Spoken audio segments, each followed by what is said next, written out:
नमस्ते. जय श्री कृष्ण. दंडवत प्रणाम. आपण जे गोविंदाष्टक सुरू केलं आहे ना, तर त्याचा पहिला श्लोक आपण आजच्या व्हिडिओमध्ये घेणार आहोत आणि पहिल्या श्लोकाचा थोडासा अर्थही समजून घेण्याचा प्रयत्न करणार आहोत.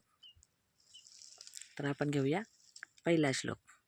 म्हणजे आपल्याला आज तो शिकायचा आहे, नुसते म्हणून दाखवलेत मी, पण शिकायचा आहे म्हणून थोडंसं तोडून आपण जसं गीता तोडून म्हणतो तसं शिकण्यासाठी आपण हे पण श्लोक आपण तोडून म्हणणार आहोत.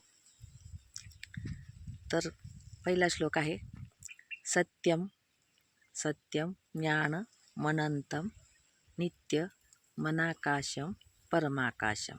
असे 5 ते 6 शब्द आहे याच्यामध्ये आहेत, पण ते पूर्ण शब्दांची एकच ओळ त्याच्यामध्ये दिलेली आहे. तर ते आपण तोडून म्हणणार आहोत. सत्यम ज्ञान मनंतम. सत्यम ज्ञान मनंतम. सत्यम ज्ञान मनंतम नित्य मनाकाशम. नित्य मनाकाशम परमाकाशम. नित्य मनाकाशम परमाकाशम.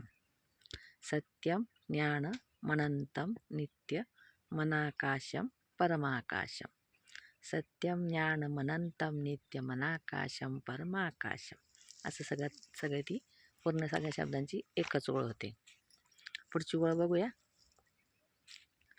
गोष्ठ प्रांगण. गोष्ठ प्रांगण रिंगण लोल. गोष्ठ प्रांगण रिंगण लोल. गोष्ठ प्रांगण रिंगण लोल. गोष्ठ प्रांगण रिंगण लोल. मनायासम परमायासम. मनायासम परमायासम. गोष्ठ प्रांगण रिंगण लोल. मनायासम परमायासम. गोष्ठ प्रांगण रिंगण लोल मनायासम परमायासम. म्हणजे पूर्ण ओळ असल्यामुळे आपल्याला ते अवघड वाटतं म्हणायला, पण असं तोडून म्हटलं की बरोबर जमतं पण आणि पाठ होतं. गोष्ठ प्रांगण रिंगण लोल मनायासम परमायासम. मी दोन्ही ओळी म्हणते, दोन्ही एका श्लोकातल्या त्या 2 ओळी आहेत. तर त्या दोन्ही ओळी पुन्हा एकदा आपण म्हणून घेऊ आणि मग पुढच्या ओळीकडं वळूया. सत्यम ज्ञान मनंतम नित्य मनाकाशम परमाकाशम.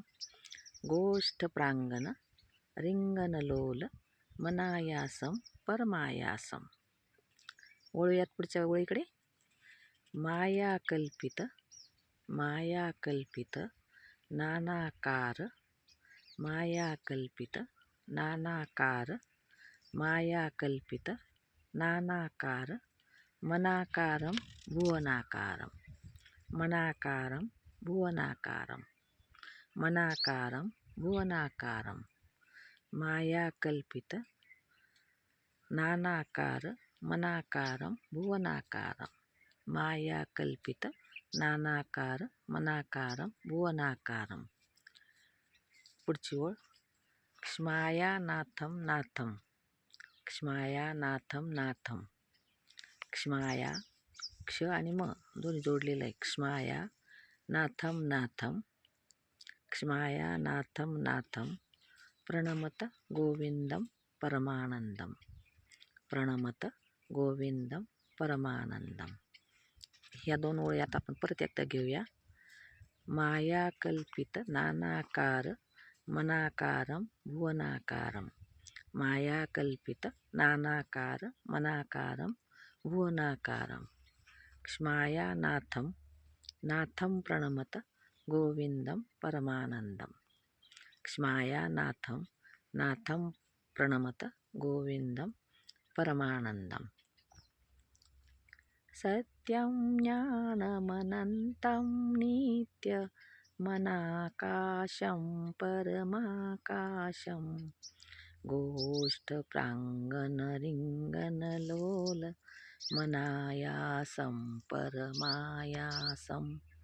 माया कल्पित नानाकार मनाकारं भुवनाकारं. क्ष्माया नाथम नाथम प्रणमत गोविंदम परमानन्दं क्ष्माया नाथमनाथं प्रणमत गोविंदम परमानंदम. याचा थोडासा अर्थ सांगण्याचा प्रयत्न करते. ह्या श्लोकाचा अर्थ असा होतो, जो सत्य आहे, जो अनंत आहे, जो ज्ञान स्वरूप आहे, सत्यम ज्ञानम अनंतम. जो सत्य आहे, जो ज्ञान आहे, जो अनंत आहे, जो नित्य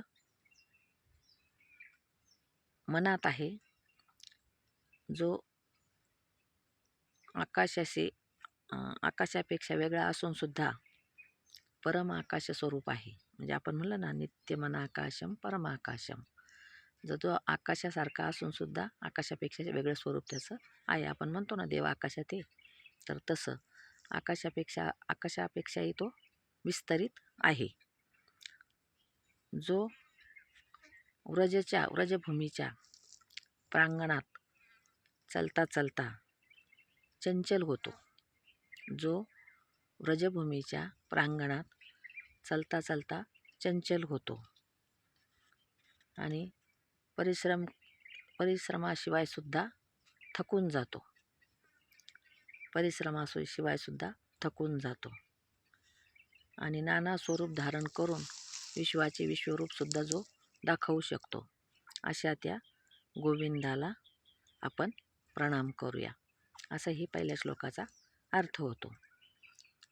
तर आपण पहिला श्लोक त्याचा श्लोक बघून अर्थही बघितला.